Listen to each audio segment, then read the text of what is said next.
The email arrived at exactly 2:14 a.m. on February 4, 2025. I remember the time because the digital clock on my laptop blinked red in the otherwise dark sunroom, and I had been staring at spreadsheets so long my eyes burned. Snow fell thick and steady outside the floor-to-ceiling windows, blanketing the backyard in heavy silence. The only sounds were the faint tick of ice against glass and the low, rhythmic snore of Scout, our golden retriever, curled on the rug beside my chair. The room smelled of cedar from the essential oil diffuser Claire ran every night, for calm, she always said, and the faint bitterness of cold coffee left in my mug since 11 p.m. I was trying to make the Q4 numbers make sense. Our consulting firm, Harlan & Cole, had lost 2 major clients in the last quarter, cash flow was tight, invoices delayed, payroll barely covered. Greg Harlan, my partner since our senior year at university in 2008, handled finance and strategy. I managed operations and client relationships. We'd survived the 2008 crash, the pandemic pivot to virtual consulting, everything. Greg was the one who talked me off the ledge when my father's cancer diagnosis came in 2019. He'd driven me to chemo appointments when Claire was working nights at the library. He was Emma's godfather, my best man, the guy I called at 3 a.m. when the world felt too heavy. The subject line read, "Confidential, Q4 adjustments, eyes only." No greeting, no signature, just a PDF attachment named, Cash Flow, Internal Review. I clicked. Rows of familiar data scrolled by: client retainers, subcontractor fees, office rent. Then 3 anomalies jumped out: outbound wires totaling $47,200 across 5 months to an entity called Harbor Light Solutions LLC. No attached invoice, no project code, no client name. Each memo field read-only, consulting, special. The dates aligned suspiciously with periods when I'd been traveling for pitches or buried in damage control. My pulse quickened. Greg controlled disbursements, I rarely second-guessed him. But $47,200 wasn't pocket change. I forwarded the file to my private Gmail, cleared the Dropbox activity log, a habit we'd developed for client confidentiality, and shut the laptop. The screen's afterglow lingered on my retinas. I climbed the stairs slowly, avoiding the creaky third step. In our bedroom, Claire slept on her right side, facing the window, dark curls fanned across the white pillowcase. The bedside lamp was off, but moonlight filtered through half-open blinds, painting silver stripes across her shoulder. She looked peaceful, almost luminous. 12 years married, and I still sometimes stood in doorways just watching her breathe. Lately she'd seemed renewed. New skincare routine, yoga 3 times a week, a sudden interest in running 5 Burmese chats. She'd even initiated date nights, dinners at the Italian place downtown, walks after Emma's bedtime. I'd attributed it to her wanting to support me through the company stress. She'd said more than once, "Greg's been incredible. He's carrying so much so you don't have to." I'd agreed, grateful. The next morning Greg texted at 7:42, "You see the Q4 prelims? Vendor spike looks weird, coffee at 9? I'll explain." I typed back, "Yeah. See you then." I didn't mention the LLC. That evening Claire came home from the library with 2 canvas totes of groceries. She hummed while unpacking: salmon fillets, fresh asparagus, a bottle of Pinot Gris she'd started buying more often. "Thought we'd celebrate," she said, kissing my cheek lightly. "You closed Mercer today, right?" Greg texted me, said you nailed the final presentation. I had. Greg had handled the last negotiation call while I juggled 3 other Zooms. "He sealed it," I said. "Team effort." Emma bounded in, talking non-stop about her astronomy club's upcoming meteor shower watch party. Claire listened with full attention, laughing at Emma's dramatic reenactment of a Perseid streak. When Emma mentioned needing a telescope upgrade, Claire touched the thin gold chain around her neck, Greg's birthday gift from 2 years ago, a small crescent moon pendant, and said, "Maybe Uncle Greg can help pick one out. He knows gadgets." After Emma went upstairs to shower, Claire's phone buzzed on the kitchen island. She glanced at it, lips curving into a small, private smile, then silenced the notification and slipped the phone into her pocket. I felt a flicker, nothing dramatic, just a tightening behind my ribs. 2 nights later I woke at 3:19 a.m. to the sound of water running in the master bathroom. Claire's side of the bed was empty. I lay still, listening. The shower stopped. Footsteps padded across the floor. Her phone, charging on her nightstand, lit up with a notification. I turned my head just enough to see the screen glow, from, "Gee, can't wait for Thursday. Same place? Miss your laugh already." My heart slammed once, hard. I didn't move. Didn't reach for the phone. Just memorized the timestamp and the sender initial. Claire slid back under the covers, smelling faintly of night air and something musky I couldn't place. She curled against me, sighed contentedly, and fell asleep in seconds. I stared at the ceiling fan turning slow circles until dawn paled the room gray. The lie wasn't new. It had been living in our house, under our roof, in our conversations, for who knew how long. And I had been too busy, too trusting, too blind to see it. The husband's life narrative rests on intertwined certainties: marriage as emotional anchor, business partnership as unbreakable fraternal bond. He expects loyalty, shared burden, company crisis framed as collective struggle, and mutual support. Claire's recent renewal and praise for Greg are interpreted as positive adaptation to stress. Reality intrudes quietly: financial discrepancies, private smiles, a single illuminating text, triggering profound cognitive dissonance. He reframes anomalies as benign, vendor oversight, supportive friend, to protect the assumptive world where his judgment of character is sound. The contrast is devastating: everyday intimacies, kisses, candlelit dinners, necklace touches, now carry retroactive suspicion. Early response is not rage but frozen disbelief, denial as attachment defense. Sensory anchors: cedar scent, snow silence, phone glow, heightened hyper-awareness, signaling trauma onset. This phase illustrates betrayal's insidious power. It doesn't erupt, it retroactively corrupts memory and perception, turning trust into illusion. Our days had a rhythm that once felt like safety. Alarm at 5:55. Coffee maker gurgling by 6:02, filling the kitchen with dark roast aroma. Claire slicing apples for Emma's lunch, precise, quick cuts, while humming fragments of old Fleet Foxes songs. Scout circling her legs, tail thumping. I'd come up behind her, kiss the nape of her neck where baby hairs escaped her ponytail. She'd lean back for 3 seconds, then nudge me with her elbow, "You'll make me late for storytime prep." Drive to the loft office: exposed brick walls, mismatched chairs, perpetual coffee rings on every surface. Greg already there most mornings, feet up on the conference table, scrolling financial dashboards. "Morning, partner," he'd say without looking up. Numbers still ugly? Afternoons dissolved into Zooms, client fires, scope creep, budget excuses. Evenings, family dinner at the island, Emma recounting school drama, Claire asking thoughtful questions, Scout begging under the table. After dishes, Scout walks around the block, Claire and I sometimes hand in hand, streetlights buzzing overhead. Claire had gone back to part-time work at the public library when Emma entered middle school. "I need something that's just mine," she'd explained.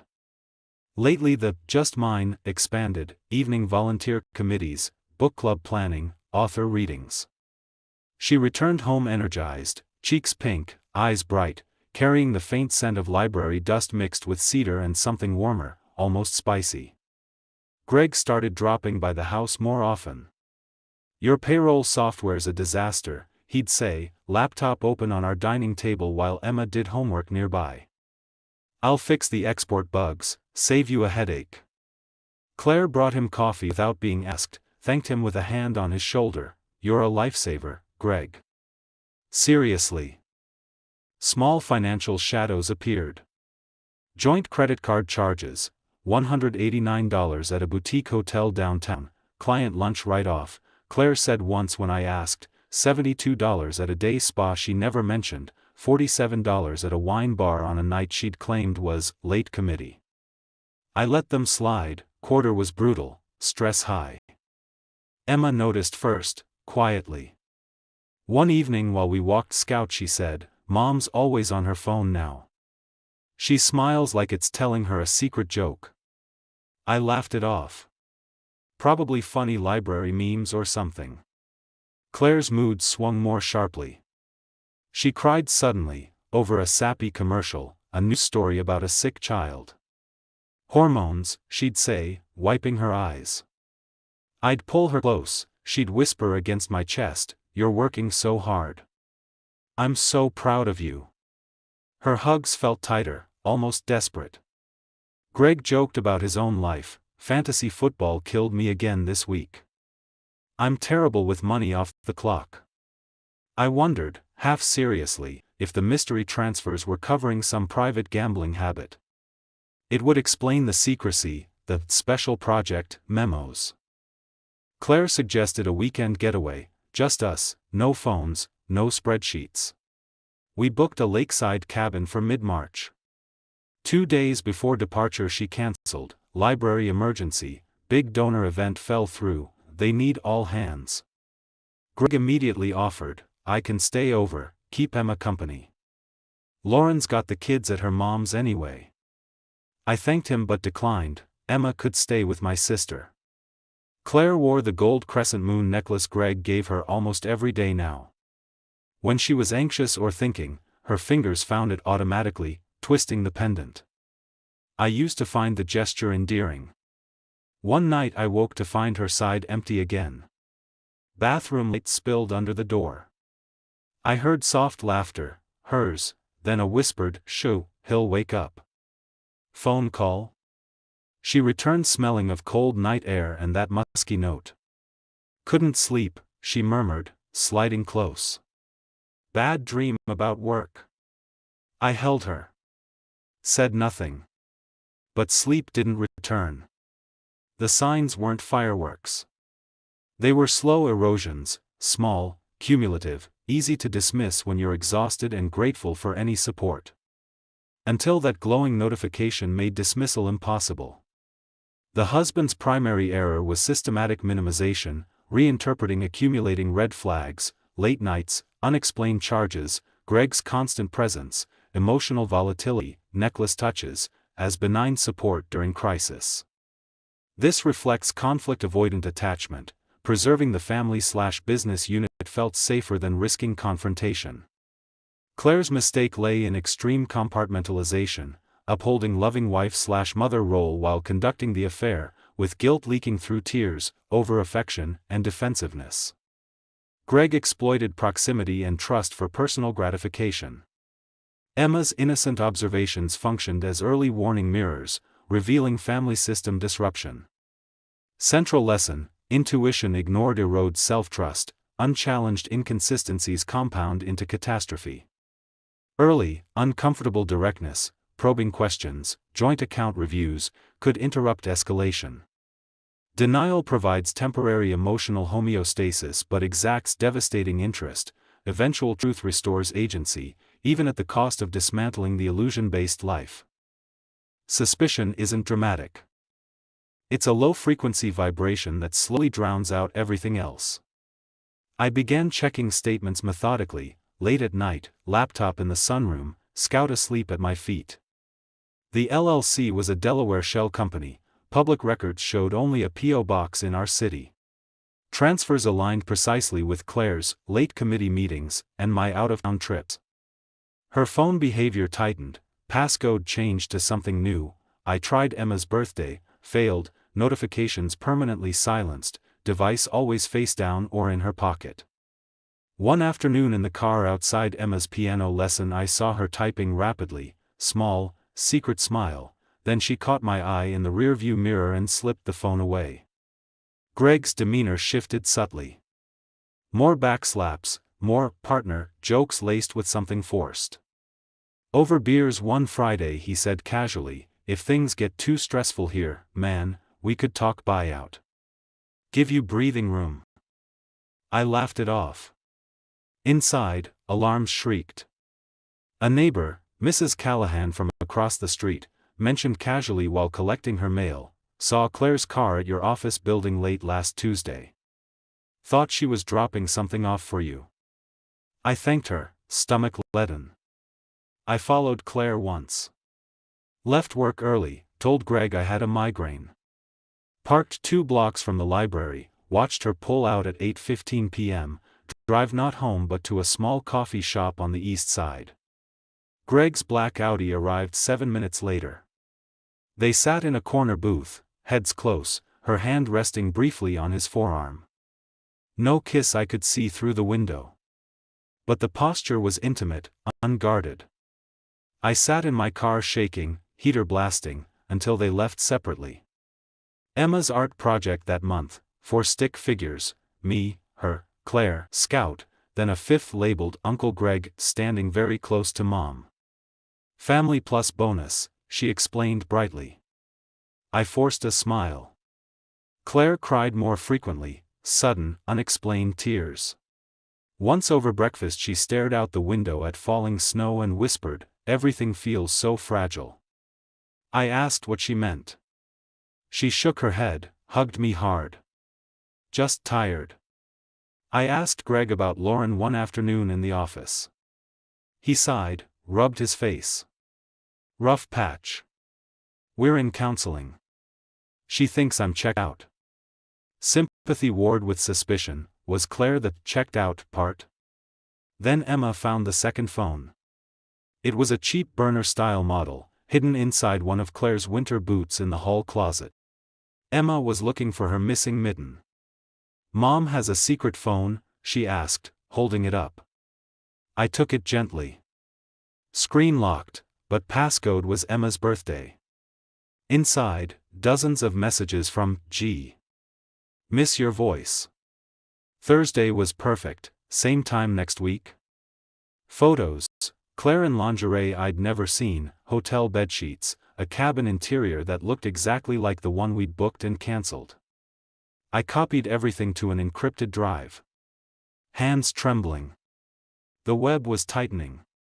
Every thread led back to the same center. Double betrayal inflicts acute attachment trauma, simultaneous violation of primary intimate bond, wife, and secondary survival/life structure bond, best friend/business partner. Husband's escalating hypervigilance, tailing, secret phone discovery, constant monitoring, reflects amygdala-driven threat response overriding prefrontal rationalization. Claire's behavior suggests unmet needs for validation and aliveness amid perceived emotional neglect. Husband's career absorption, she seeks safe excitement from a trusted figure. Greg exploits long-term proximity, entitlement, and opportunity. Husband's persistent denial stems from profound cognitive dissonance, acknowledging betrayal dismantles core identity elements, competent partner/provider, discerning judge of character. Children's innocent discoveries, art, phone, amplify stakes, triggering protective guilt and shame. Guilt leakage in Claire, tears, desperate affection, and overcompensation in Greg, buyout suggestion, signal internal conflict. This phase exemplifies betrayal trauma syndrome, shattered assumptive world, where trust, loyalty, and self-worth are reframed as naive illusions, producing isolation, self-doubt, and compulsive evidence-seeking. I hired a discreet forensic accountant, old college acquaintance who specialized in corporate divorces. He traced the Harbor Light funds. They looped back to a joint savings account opened 3 years earlier in Claire's and Greg's names only, for household surprises and emergencies. My name nowhere on paperwork. Recovered deleted texts and cloud-synced photos via a forgotten family backup. Claire in black lace, Greg's arm around her waist at the lakeside cabin, timestamps matching our cancelled weekend. One message from Claire, "He's so stressed he doesn't see anything. Thinks you're saving the company. It's almost funny how blind he is." Another from Greg, "Lauren's asking too many questions. We should cool it for a bit." But the photos continued, more recent, more reckless. Claire's sister Megan called one Sunday. Claire sounds distant. Off. Is everything okay at home? She barely answers my texts anymore. I deflected. Work stress. Company's been rough. Megan wasn't convinced. She used to call me every week to vent. Now nothing. Emma's confusion deepened. Why does Mom cry when she thinks no one's looking? She asked one night while we read together. I hugged her tight. Grown-up worries. We'll figure it out. I installed location tracking on Claire's primary phone, joint family plan, legal gray area, but desperation overrides ethics. Dots showed library, coffee shop, Greg's apartment building, home, flushed and smiling. The final piece, Greg left his laptop open during a late office session. I saw an open email draft. Claire, we need to talk about telling him. This is eating me alive. Sent folder confirmed he'd never sent it. I printed everything, bank records, screenshots, photo stills, location logs. Stacked the pages like evidence folders on my sunroom desk. Proof was undeniable.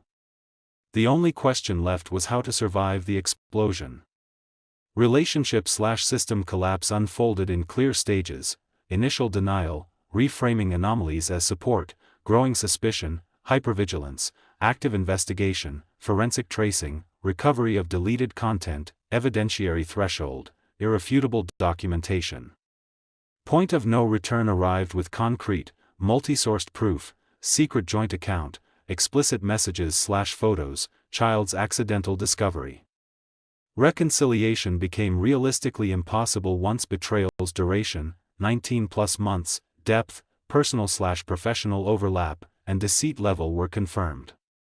Husband's methodical evidence collection represents trauma processing attempt to regain control amid emotional disintegration. Claire's increasing guilt leakage, tears, withdrawal, and Greg's unsent confession reveal fracturing compartmentalization. Children's exposure transforms private transgression into family-wide crisis. Once irrefutable evidence exists, and is internalized, emotional safety cannot be restored without extraordinary, and here absent, change. Stage highlights betrayal's progression, from concealed to systemic, closing doors on naive repair. Saturday morning, March 28, 2026. Emma at a friend's sleepover until Sunday. House quiet except for Scout's nails clicking on hardwood and the distant hum of the refrigerator. Claire came downstairs in leggings and an oversized sweater, hair in a messy bun. She started the coffee maker, humming softly. I placed the thick folder on the kitchen island. Top page visible, photo of her and Greg at the cabin, arms around each other. She froze mid-reach for a mug. Color drained from her face. Sit, I said. Voice steady, too steady. She sat. Hands folded tightly in her lap, knuckles white. I slid the first bank statement across. Explain. Long silence. Coffee maker gurgled. Scout whined at her feet. Mark. How long? Tears welled instantly. 19 months. Maybe 20. The number landed like a physical blow. Longer than my worst imaginings. Why him? Of all people, why Greg? She looked at the table. You were gone. Not physically, but gone. Always working, always stressed. Greg listened. Really listened.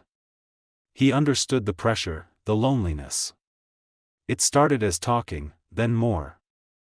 I told myself it was just emotional. Then it wasn't. You used our life, our friendship, our business, as cover.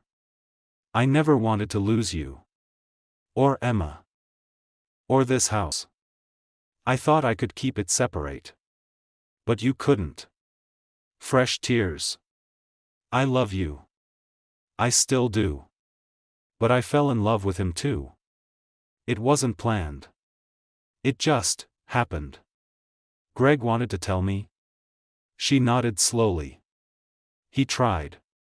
Twice. I begged him not to. Said it would destroy everything. I laughed, short, bitter. Loyal to the end. Silence stretched. Coffee finished brewing, neither of us moved. What now? She whispered. Divorce. Business dissolution, fair valuation, no fight. We tell Emma together, age appropriate, no blame. Then lawyers. She sobbed quietly, shoulders shaking. I'm so sorry. I stood. Guest room tonight. Pack what you need for a few days. I'll stay with my sister tomorrow if you want time here. She reached for my hand. I stepped back. Please don't touch me right now. She folded in herself. I walked upstairs, closed the bedroom door, sat on the edge of the bed in darkness. Rain started tapping the windows, soft at first, then steady. Something inside me broke cleanly. Not with fury. With finality. Confrontation crystallizes conflicting internal states. Claire's shame, guilt, defensiveness, and residual attachment manifest in immediate tears, averted gaze, minimal justification seeking understanding without full ownership. Husband's outward calm masks grief-rage mix, physical withdrawal, stepping back, asserts newly necessary boundaries after prolonged suppression. Fear, of losing daughter's stability, of financial ruin, fuels decisiveness, pride prevents begging or cruelty. Moment demands raw authenticity, no more performance. Consequences cascade instantly, relational rupture, separation logistics, impending family disclosure. Emotions, devastation, sudden clarity, directly propel protective action, healing begins with self-preservation. Dynamic illustrates how suppressed feelings, once surfaced, drive irreversible choices toward autonomy. Divorce finalized in October 2025. Greg bought my share of the firm, bitter but clean. Lauren left him 6 weeks after I told her, their kids shuttled between homes on a 50-50 schedule. Claire moved to a small apartment near the library.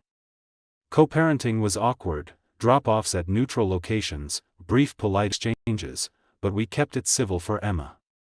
Therapy twice weekly helped me untangle patterns, lifelong conflict avoidance, equating silence with love, trusting too completely. Claire admitted deeper issues, fear of stagnation, craving external validation after years of being just mom/wife/support. We didn't reconcile. Some breaks don't mend.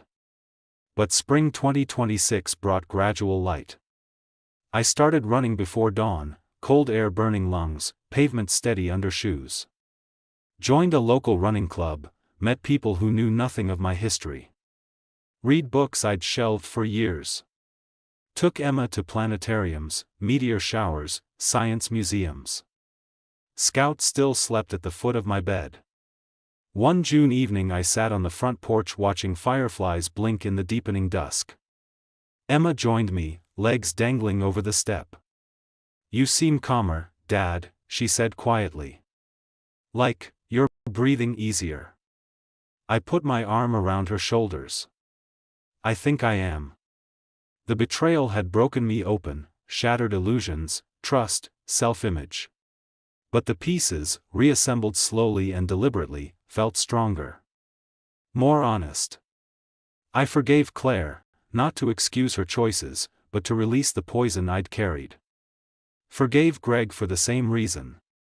Forgave myself for not seeing sooner, for prioritizing peace over truth. Life moved forward quietly. Not perfect. Not painless. But mine, authentically, painfully, gratefully mine. Nearly 1 in 3 long-term partnerships faces infidelity at some point. Double betrayal, spouse and closest confidant, amplifies the trauma exponentially. But survival is possible. Resilience isn't the absence of scars, it's what grows around them. I emerged scarred. But free. The narrative charts the full trajectory of double betrayal trauma, from illusion of unbreakable security to catastrophic rupture and hard-won empowerment.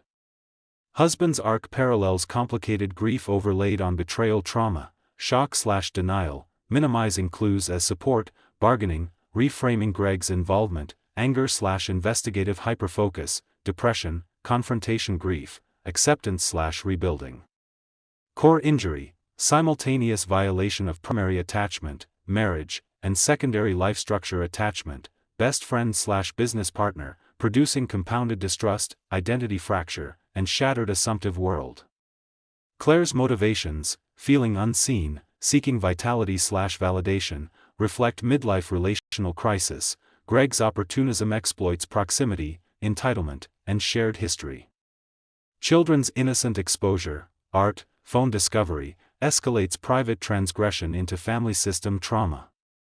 Sensory/micro details, cedar diffuser, necklace twisting, snow silence, phone glow, anchor psychological realism, bodies betray secrets minds attempt to conceal. Cumulative lessons, trust demands active cultivation and verification, chronic denial prolongs suffering, confronting painful reality restores agency and self-respect. Growth manifests in reclaimed self-trust, boundary setting, emotional autonomy. Betrayal destroys illusions but cannot eradicate human capacity for renewal.